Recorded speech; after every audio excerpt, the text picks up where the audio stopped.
We had completed the first part of our Cape York experience. We had left our 30-foot billabong caravan at Weipa and spent the last week camping as we made our way north. There is only one road in these parts, with the only alternative being the original telegraph track from Bramwell Junction to the Jardine River. Having taken part of the telegraph track option driving north, we now plan to drive back down the development road, calling into Captain Billy Landing, picking up our caravan at Weipa and visiting Portland Roads, Chilli Beach and the Lockhart River on the way. What follows is how the trip panned out. We're back at Elliott Falls. Somehow or other today we've managed to lose a cover for a spotlight. But something we tried to do last night unsuccessfully, but we managed to do it tonight, and that is we managed to build ourselves a little cover for working under the kitchen area. We're now back on the main road and heading for Bramwell Station.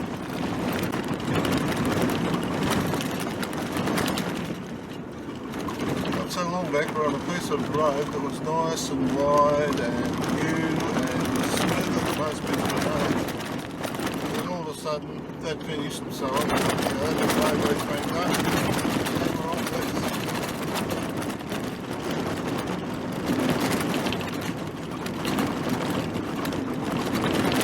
Sand, gravel, with all corrugated.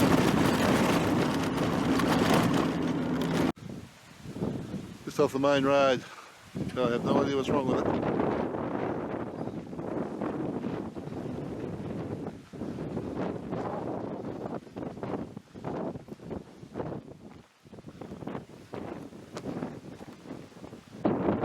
The suspension is what's let go. Hidden in the trees if you're coming from the north is this sign. That's where we're going, Captain Billy's Landing. I would have hated to be the guy who's actually cut his way through all this. This is really quite dense rainforest, jungle if you like.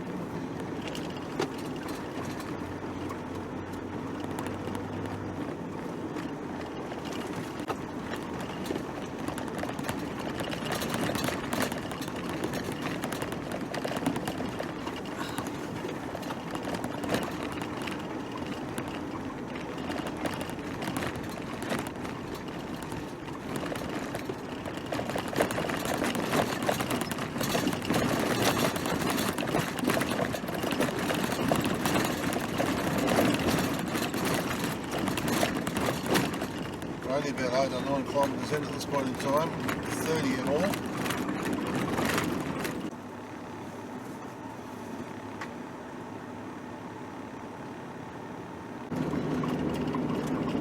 Okay, not so long ago we were up in the air and it was all fairly thick up there.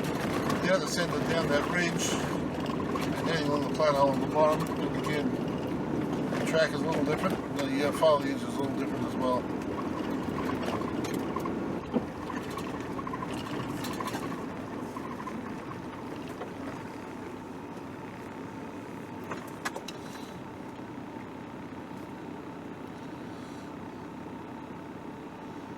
Just let them go through.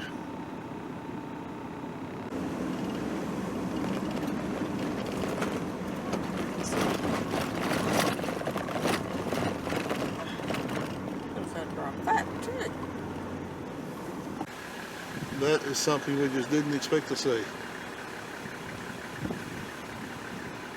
Come around the corner. Because of the weather, we were tossing whether to come in here or not. And it was basically a matter of, well, regardless, we don't go in, we don't know, we can't see it, we can't comment, can we? So here we are. And that is just amazing out there to the right. It's just filled with grass.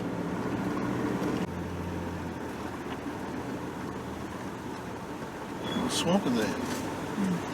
Quite pretty.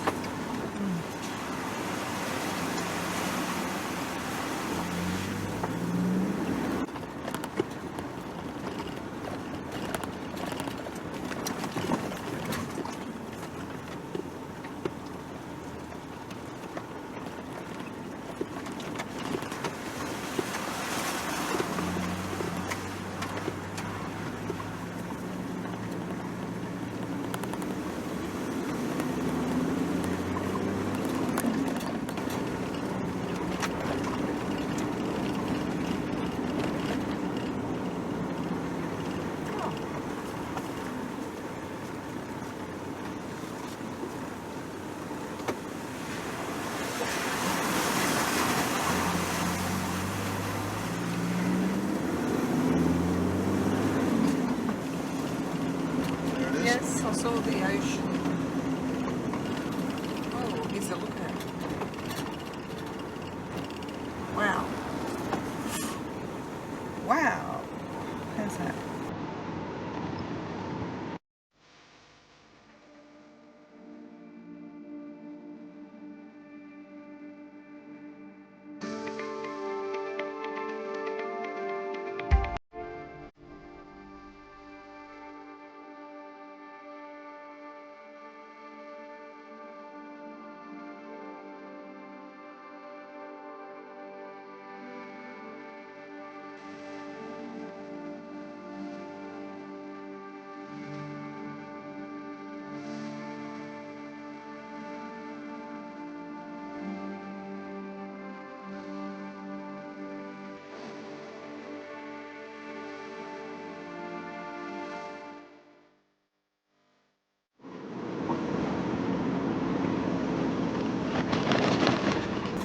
Just driving along the cliff top, and we actually go down now to the landing itself.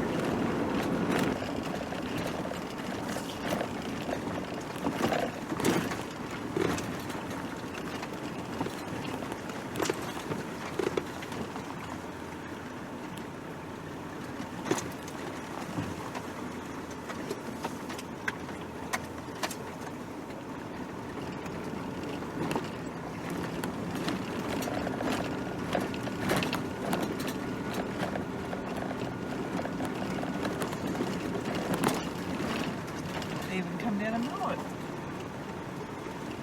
Eh? They come down and mow it. Yeah.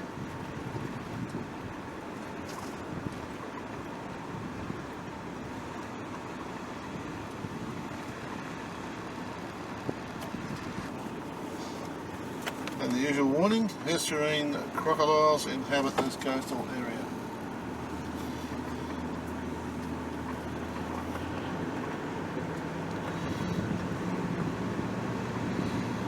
Today being very windy, we'll try and find somewhere, but we're not going to get blown away, to have lunch.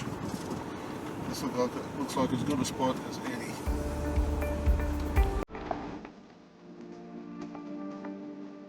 Captain Billy Landing was named by Robert Logan Jack on the 8th of March 1880, when he was led there by a local Aboriginal named Captain Billy. Captain Billy later led a group of Aborigines who attacked Jack just north of Crusader Creek, the mouth of which became the port for his land station. The jetty has now gone, as has the ship's loading ramp and the old store shed, which has been replaced by a toilet facility and a picnic shelter.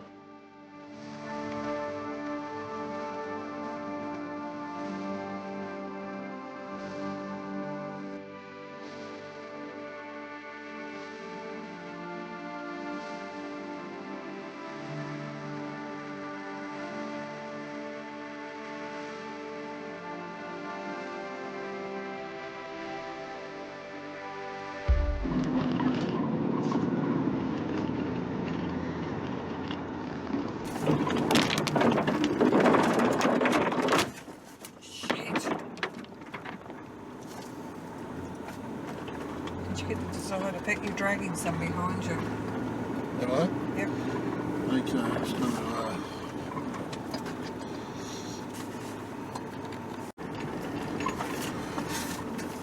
Well, that was Captain Billy Landing, and the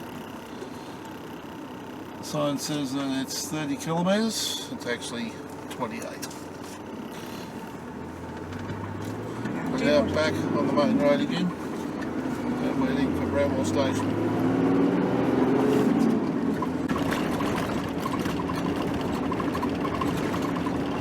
Vegetation here is definitely tropical rainforest, there's no doubt about that. We didn't see anything, didn't see any of this on the way up, apart from what was in on the old track, the Old Telegraph Track, which is to our west, just a few kilometres over.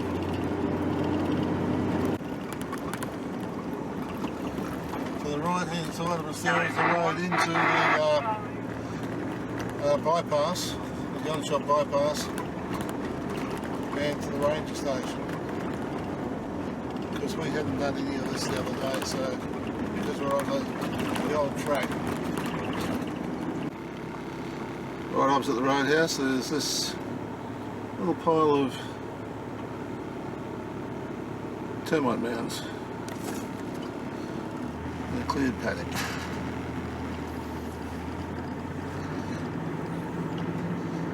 And that's the campground directly opposite.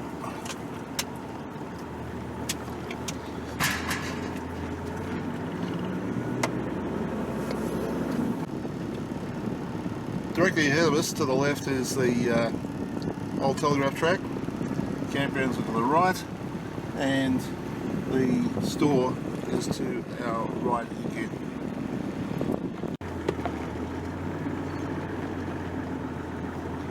There's Bramwell Station. We're now heading back to Weipa.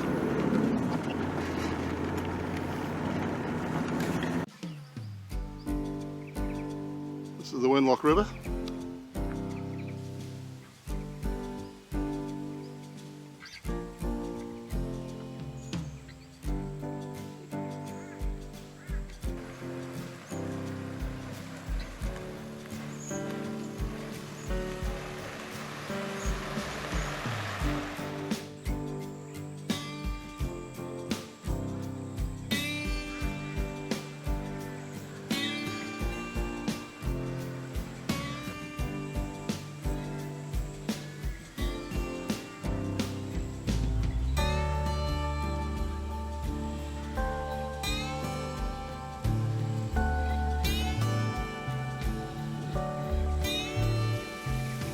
When it floods, it floods. We were here in a boat, 14th of March 2003, 14.6 metres.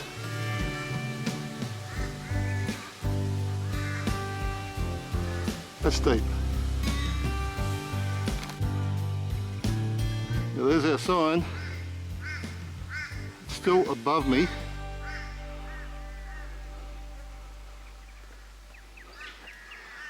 And I'm not even at the top of the hill yet.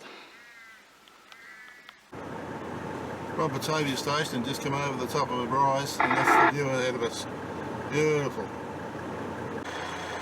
Now this is what I think is a little bit of a joke in this particular area. Don't roll over in your sleep, it says. The problem is they don't provide any pull-offs anywhere along the roads for you to pull over and have a rest. So what happens? Well, we're leaving Weipa, having been back in town for a week, and we're leaving around about exactly a week after we arrived back in town from the trip up north. We're heading out for Archer River. We'll leave the van hopefully and head up to Portland Roads and Chilli Beach. That's the plan. We've travelled 157 kilometres so far from Weipa, and we're just approaching the Telegraph Track, the Telegraph Road at least, which takes you up to Mareeba. This is where we would have had to have come had we not been able to go across to from Batavia Downs and cut something like around about 150 kilometres off the trip.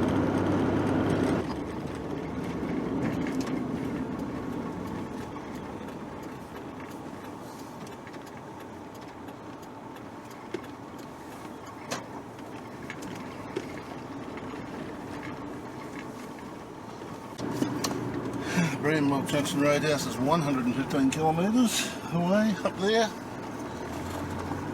We've already been there, so we're now heading back and heading back down towards Archer River.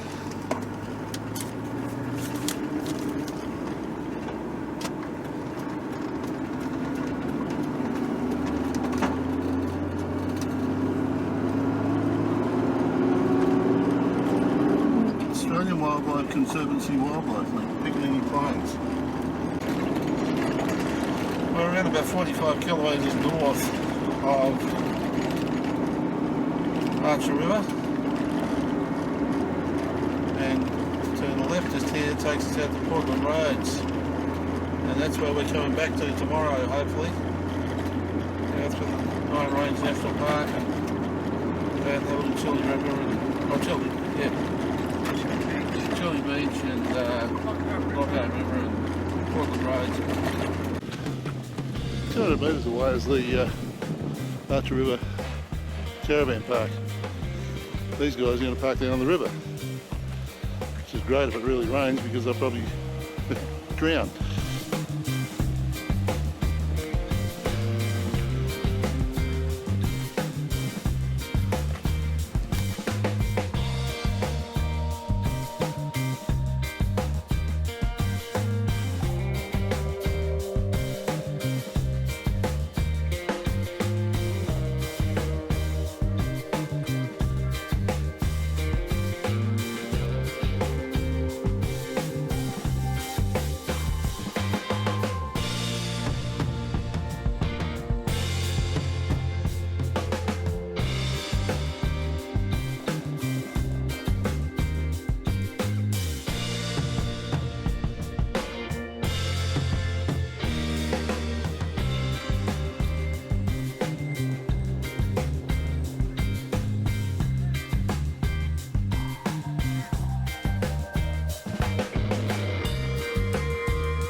Just 100 metres or so up from the bridge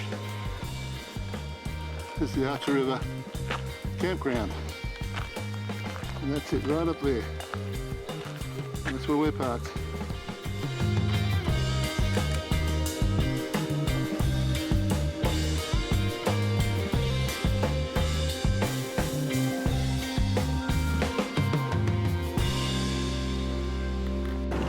We're crossing the Archer River for the third time. First time, of course, was going to Weipa and we were on the way to the tip. Second time was coming back. This time we've left the van at Archer River and we're going up to have a look at Portland Roads and Chilli Beach. Just approaching the turn off down Portland Roads and Chilli Beach.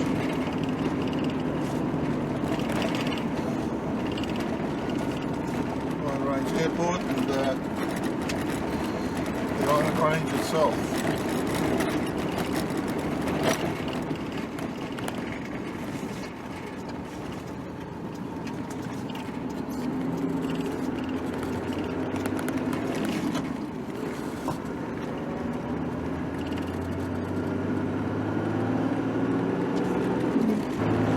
Today we're packed. It's actually the weather's sort of turned on us a wee bit, and we've got consistent drizzle at the current time.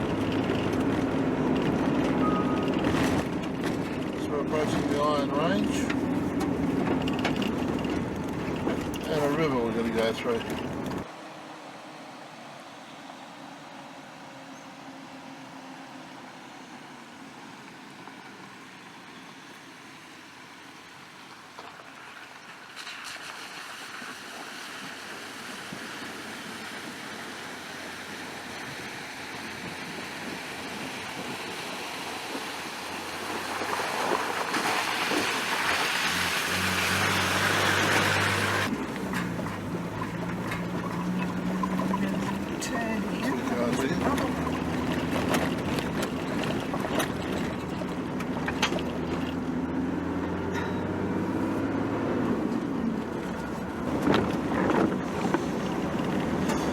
Dip. This road's got more dips than a well-stocked supermarket shop. It really has. It's one after the other. It's like a roller coaster in here. A lot of them are very short, so you wouldn't want to be taking the van in here, that's for sure, because it doesn't matter how careful you were, you'd probably belt the back on somewhere.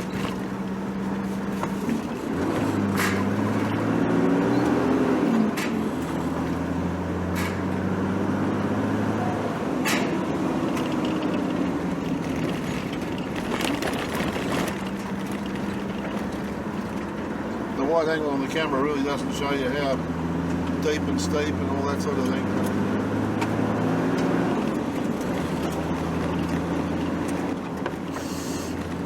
Lockhart River is an Aboriginal community and alcohol is not permitted.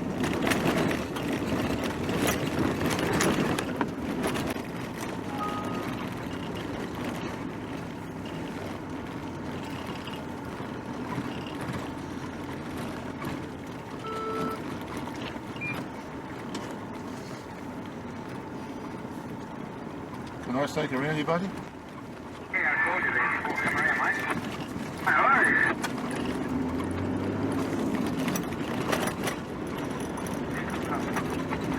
Thank you. How are you? Have a good one. Is this shit off the road, mate? It's alright, mate. How are you? Do they mean the car or the river crossing? You want to ask if they need help? Yeah.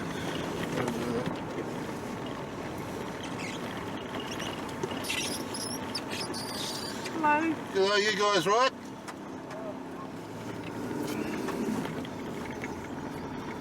Okay, we've got the river to cross down here.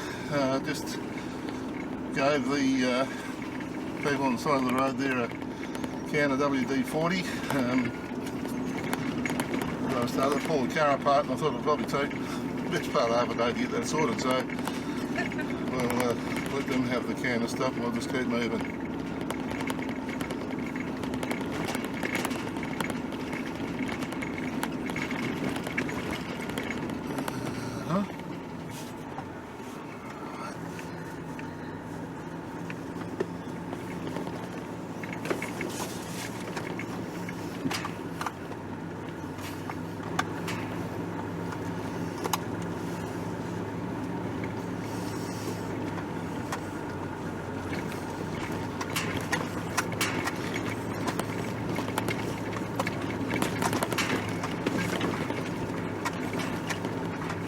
Which one's this one?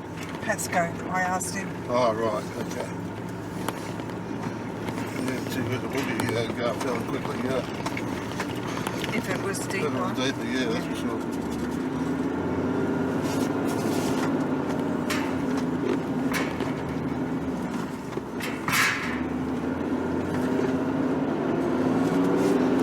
Get the waterfront look.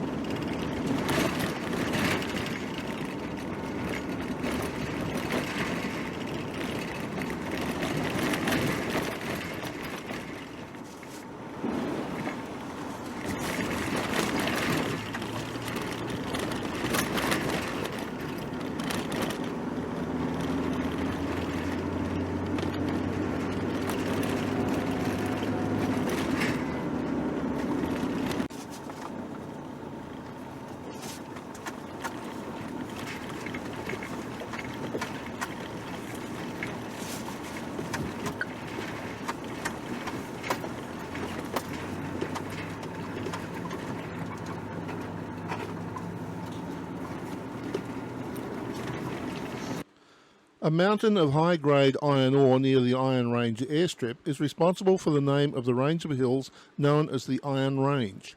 There are other deposits of high-grade ore in the area, but not of a quantity that makes mining a viable proposition. The region contains the largest remaining area of lowland rainforest to be found in Australia, and yet seems to be completely free of the destructive forces of cyclones, winds and human activities. The airfield was a military base during World War II and all gold mining in the area ceased at this time. A simulated atomic bomb test was conducted in the 1960s to study the effect of a bomb blast in a tropical environment. There are more than 200 species of bird life in the range, with many of the plants and animals not recorded elsewhere in Australia, and many of its flora and fauna having a strong affinity with that of Papua New Guinea. Much of the bird life is unique to this area. This is gorgeous.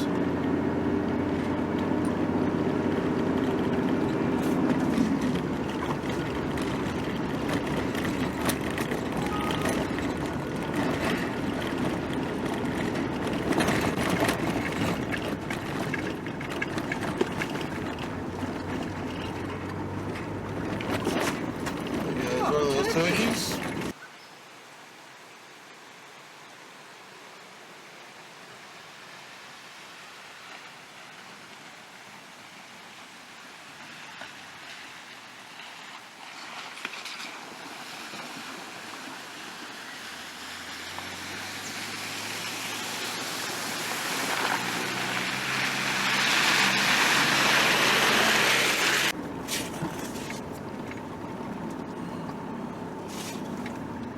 The beach from...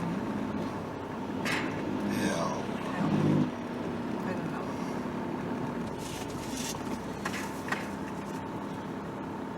You mean all sorts of things on these roads, don't you?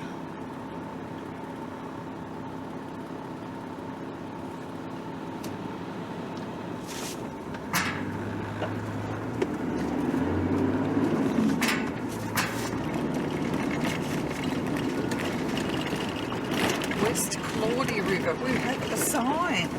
Yeah, absolutely amazing, isn't it? For the national parks, I suppose that's why. There's no river marked on here. It must be... They just crossed it.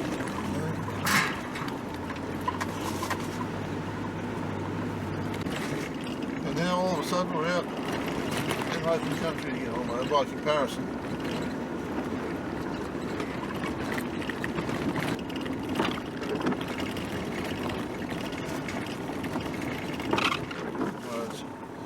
So this is the turn off. Lockhart River Aboriginal community is off to the right hand side, and historical site Portland Roads. There's also Iron Range Airport, historical World War II, the Gordon Strip off to the right, but we'll have a look at that later, I think.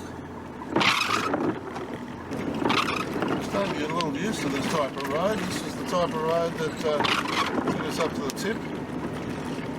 Type of road that we travelled to get into Captain Billy Landing. The road with this avenue of trees and overhang.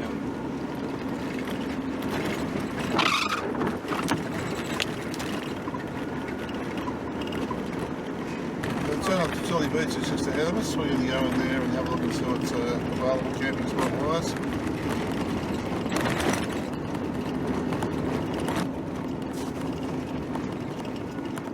Cafe.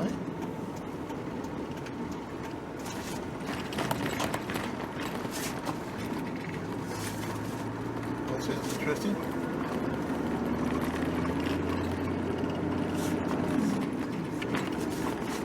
That other one must go up to Cape Weymouth.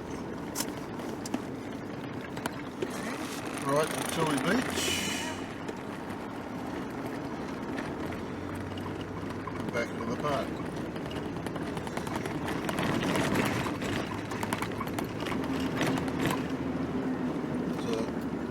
Chook walking through there. Oh, chook. Yep. Give you a turkey. Yep. If they're just there. All the campsites, other campsites. So there's the box. Okay. So should I just grab Grab a couple. just goes.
Portland Road, and we are on bitumen just at the moment as we come into the actual little community area.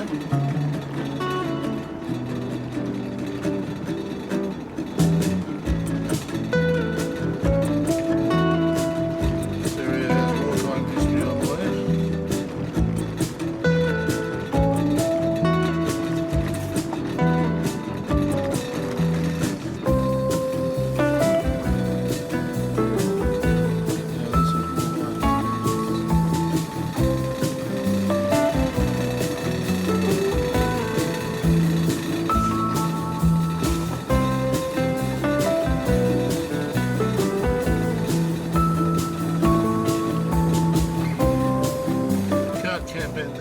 Can't camp in here, but you can hire accommodation.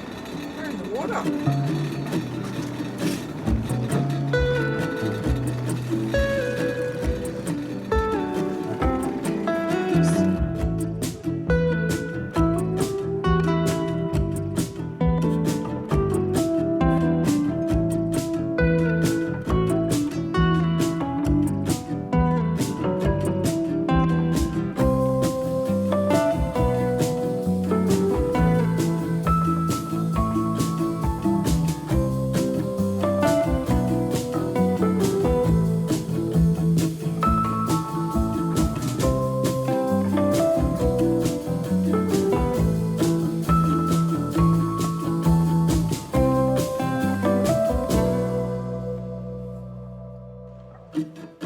The discovery of gold and other metals in the nearby Iron Range in the 1930s made Portland Roads a landing place for supplies.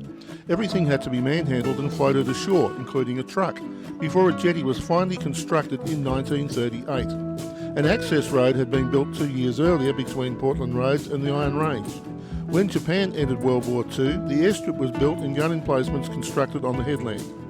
The 250-metre jetty was allowed to fall into ruin and was demolished in the late 1970s. The bay is a popular anchorage point for fishing boats plying the coast, and the locals enjoy a relaxed life just fishing and watching the tourists. Be sure to visit the cafe for a relaxed coffee whilst overlooking the beautiful bay. Apart from some accommodation for hire, there is no camping allowed at Portland Roads. There is camping available at nearby Chilli Beach.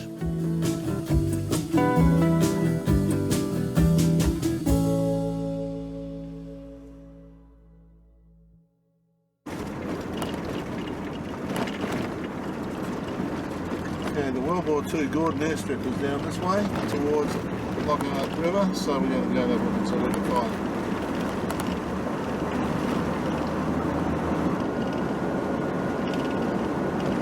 To the right, have a look at the Gordon airstrip.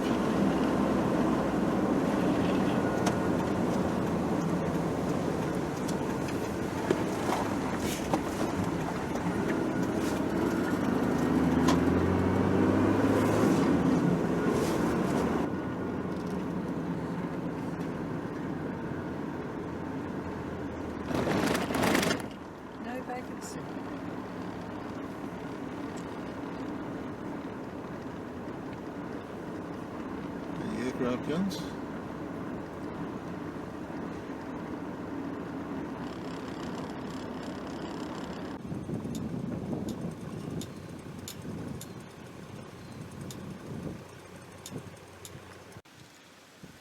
American and Australian forces both worked from this airstrip during the war, and there were two Liberator bombers crashed on takeoff, one in November, one in December 1942, as they're leaving for bombing missions.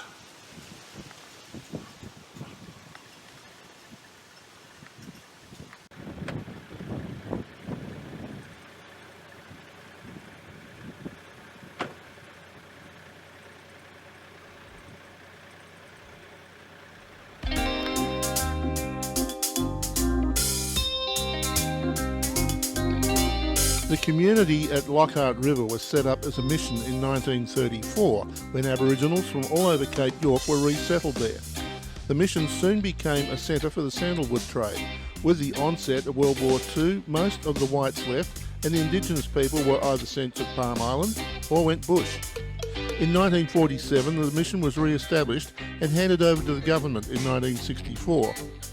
The government tried to move the population to Bamaga, but in 1971, the control of the lands were transferred to the community via Doggett. The community moved to its current site, where it is governed by its own community council. It has an estimated resident population of 600.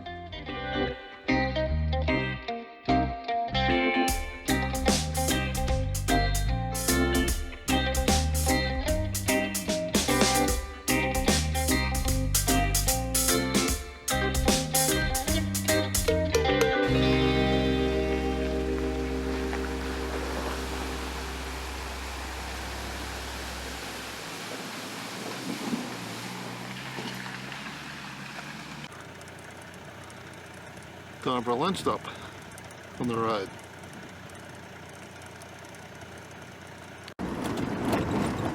Coming out of the Portland Road onto the Peninsula Development Road, and now turn back towards River. Before these guys come up the road and catch us.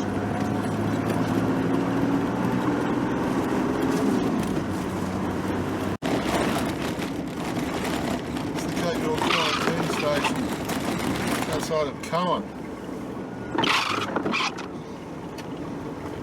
This is where you've got to declare what fruit you've got and all that sort of thing on board.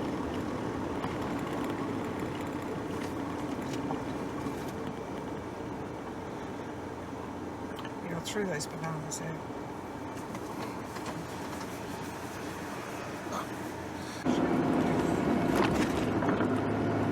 We're in Cohen and it's 11:35 in the morning, 5th of July, and it's raining. We left Archer River and sort of hints of it, but now it is raining and we're trying to figure out it's 105 kilometres down the road to Musgrave, and from there we have intentions of going into Lakefield National Park, so we'll make a decision on that finally when we get to Musgrave. As I said, it's raining and there's not a lot we can do about it. And that's a big hill in front of us. Let's go straight up in the air. Let's see. And the road is sloppy. It's definitely not white.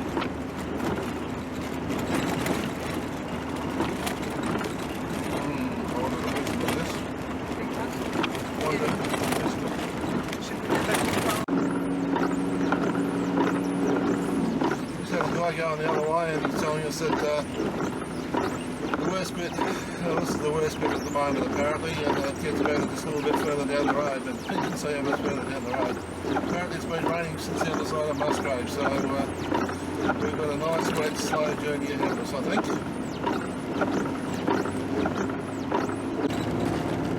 We've done about 30k since that real wet patch, and it's not bad down here at all. We're kicking up dust. So that is promising. Well, we said it was muddy. We're leaving Musgrave Station, Musgrave. We're going into Lakefield National Park. What's that bird? Oh, it's just a... Travelling along the Lakefield National Park Road, you come across Lotus Bird Lodge. It's a native bird sanctuary and you can go and stay there. No camping facilities. But just a few metres down the road, past the turn off into the place, you can access the lagoon. Well, there's a fence, you can't go into it, but you can certainly walk around the side of it. Really very nice.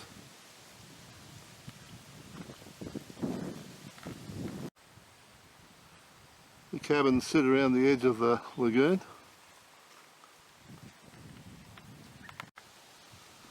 And there's plenty of bird life to see as well.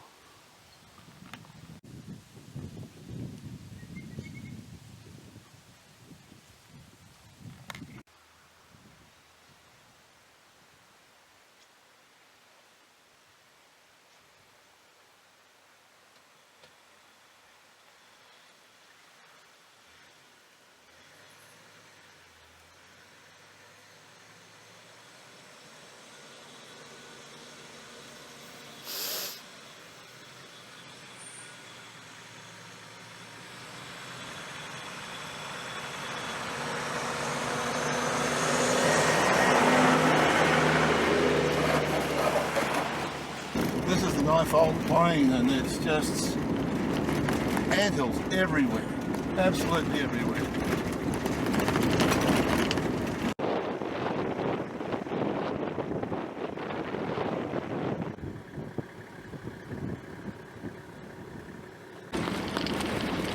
And just as suddenly we come off the plane and we're in these trees. Moorhead River. It's the Moorhead River, yeah. Oh, it's marked.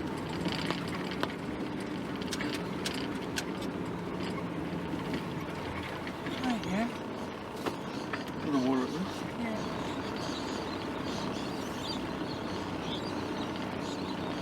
Yeah. Which way do we go to here?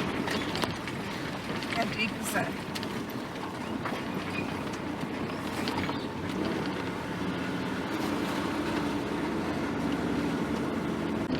We're coming out of the Kennedy River.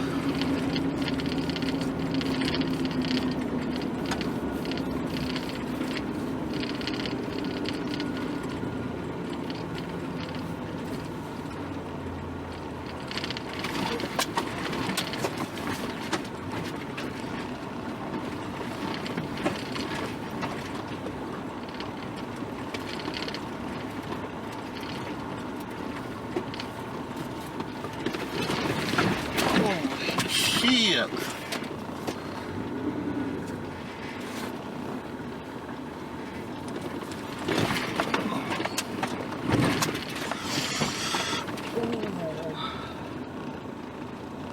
What's the tow bar? Was it? Yeah.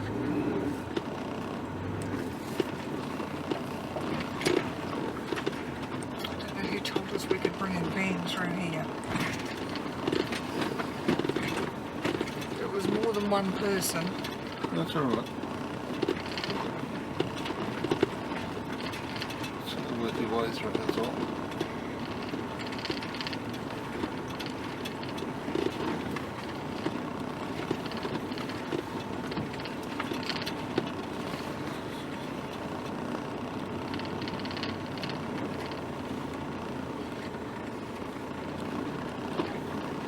That could be a bit of a drop just there.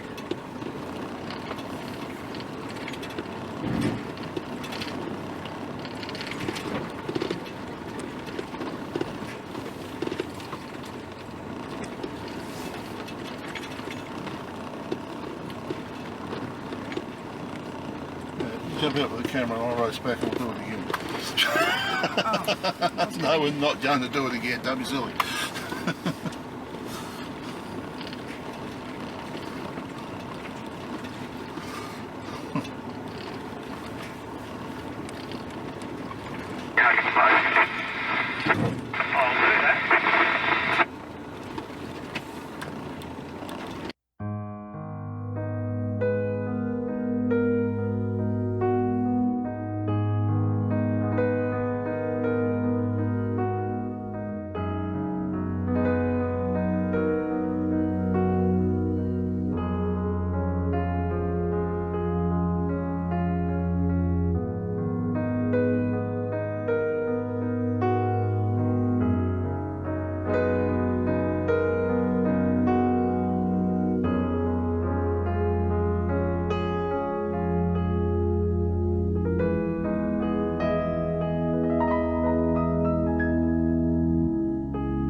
needs to be said is that there's a lot of things to see in this park that we're not looking at. I won't be able to present to you because we actually are towing a 30-foot van, as you've already seen.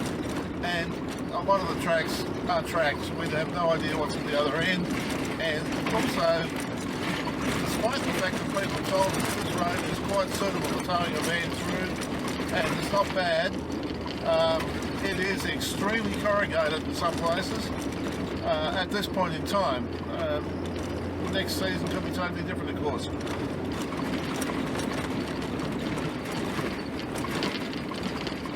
Across the Kennedy River again. Last time was the North Kennedy, the big one.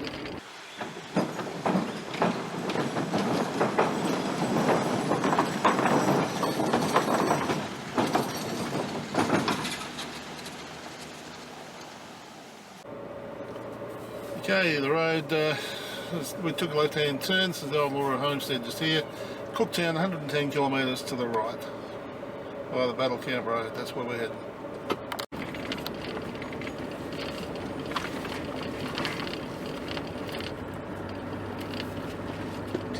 think I want to use this book now because it kind of runs off a bit. That's the river. Laura River.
We're on Battle Camp Road and we are now crossing into Battle Camp Station.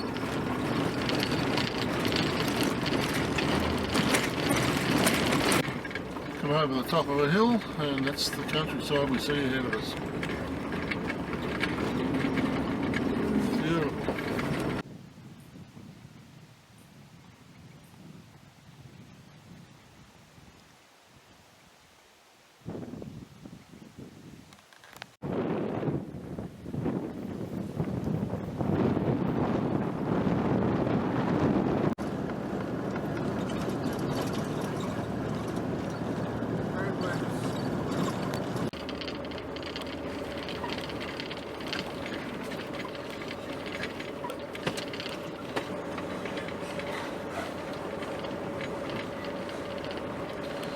Done some work on this one.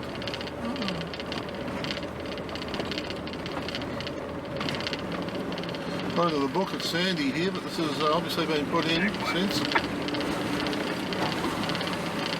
What's the other side like? That's fine. The caravan across the creek here. No worries.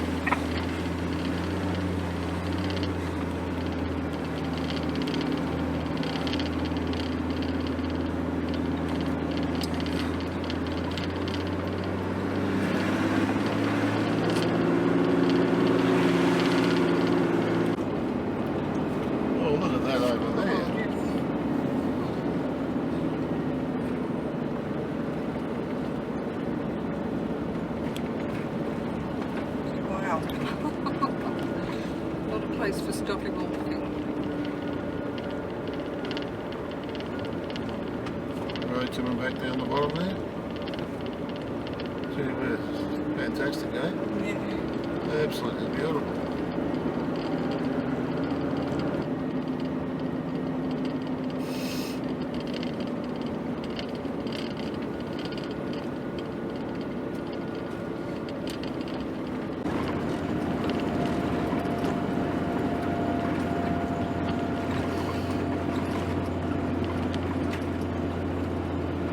Out of the big hills at the moment.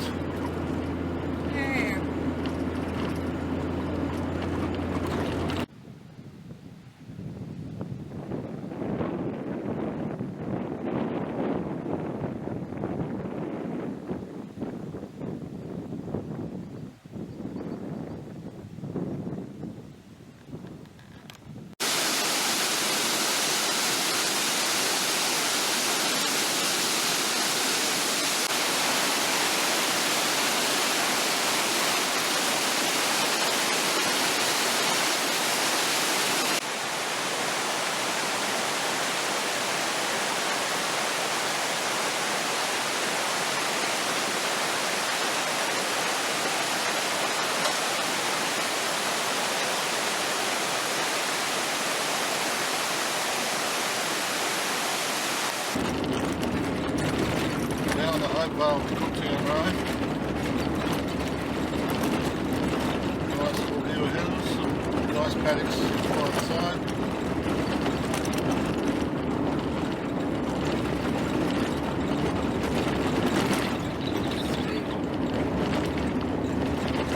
Oh, look at that.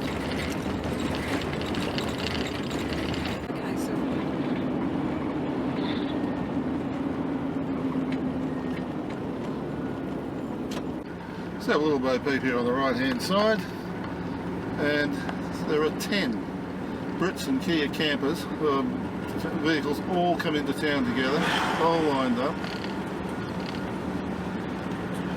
Obviously a hire tour of some sort.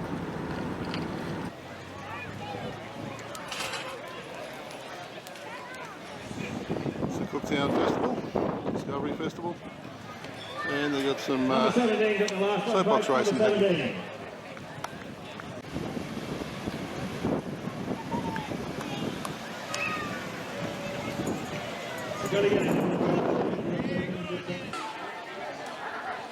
And Joe looks like to stand in front. Red Rock coming in second. Put those legs on there, Joe. Have a look at this. Have a look at this. That's. Oh no, we done the wrong way around. The wrong way around.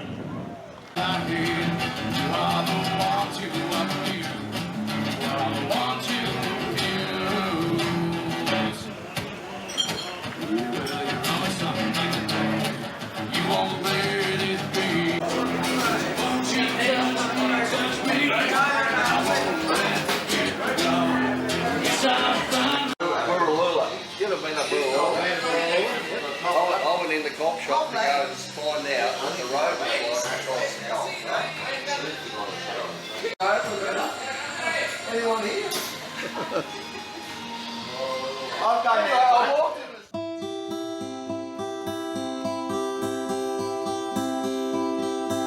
Cooktown is one of Queensland's hidden gems, a beautiful unspoiled coastal town and one of Australia's most historically significant townships. This is where Lieutenant James Cook found safe haven in 1770 to repair his ship, the HM bark Endeavour, and where the first reconciliation took place between Europeans and the Gugu Yamathea people. A century later, Cook's Town was built on the banks of the river where that historic meeting took place. A bustling new port and community grew from a ramshackle tent city to service the mining camps of Queensland's largest gold rush on the Palmer River.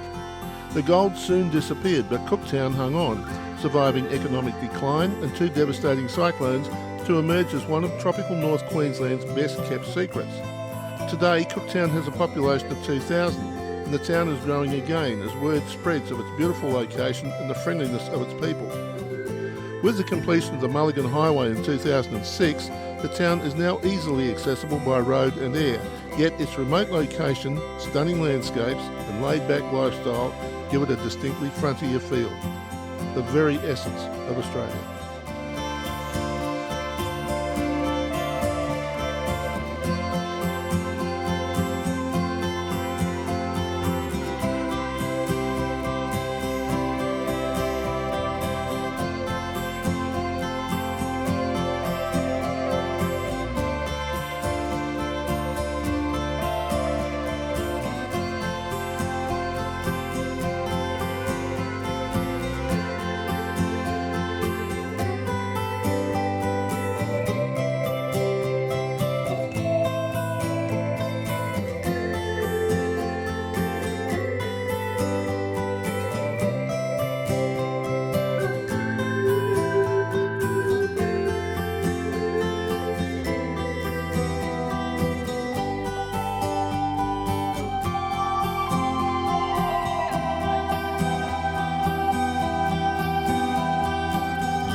June 1770 and Captain Cook beached the bark, HMS Endeavour, right here apparently, and this can marks the spot.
Used to once upon a time be the longest bridge in Queensland. The new bridge was opened in 2001, so I'm guessing that this was used right up until then. It's now a favourite fishing spot for the locals and of course for tourists as well.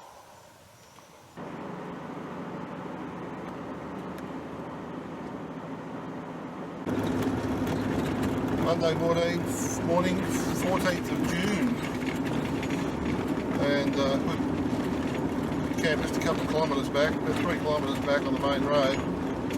We've come back about a kilometre to go in to have a look at the Lion's Den, which is down towards the Bloomfield track and the Crab track, which of course we won't be travelling on, but we're going to go in and have a look at this pub.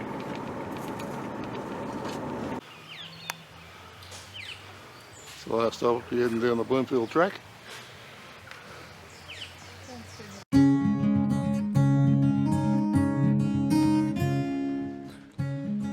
Established in 1875, the Lion's Den Hotel remained under the control of the same family until 1964. Since then, there have been several owners. The black tin nuggets still seen in the hotel came from the Lion's Den mine, which was situated in the mountain over the road from the hotel. Depending on which way you were travelling, the hotel was the last stop before and after the Bloomfield track.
Black Mountain.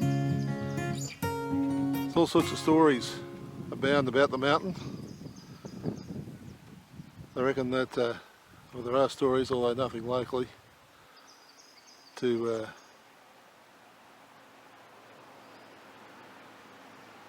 say that they're true. But stories of people, horses, whole mobs of cattle disappearing into the labyrinth of rocks, never to be seen again. And there's chambers and passages and mazes of things where people can hide away from pursuers Apparently pilots have reported aircraft turbulence over the mountain. And observers have recorded loud bangs, cracking rocks and mournful cries, which is the wind and water moving deep inside. The thing is, the green plants that are growing up there are fig trees. This is approaching Lakelands.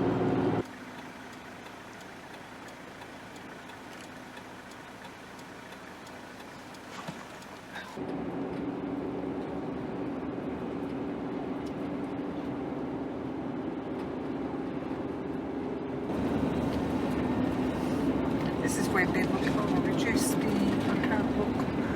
Oh? This is where that bed lookout is, isn't it? I don't know.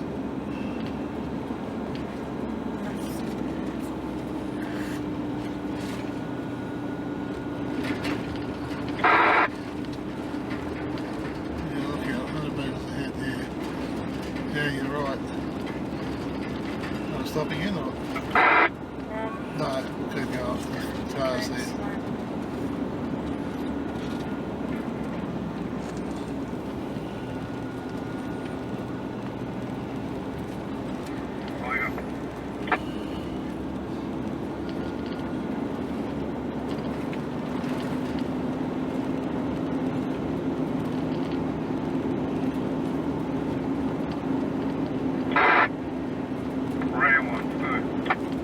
Where's Wendy?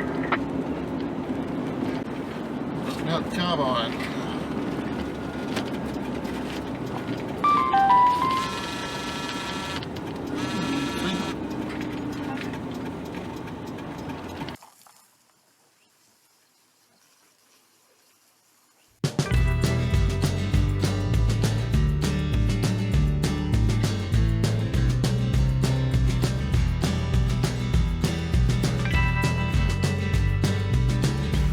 We're at Mt Carbine, and the proprietor of the hotel here is trying to rejuvenate his lawns and stuff.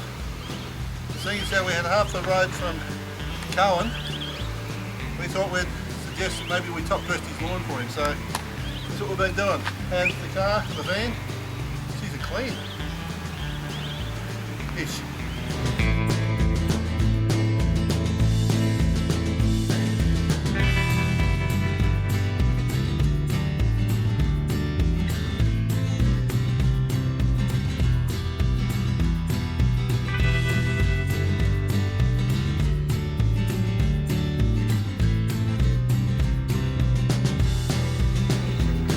This is young Mick who had a potential job of top dressing his lawn out there. We've done the job for him. Mick has owned the pub for 4 years and he's just come back to run it himself. He's had a manager in here up until now. Decided for a change of scenery and is looking forward to bigger and better things with this beautiful little pub here.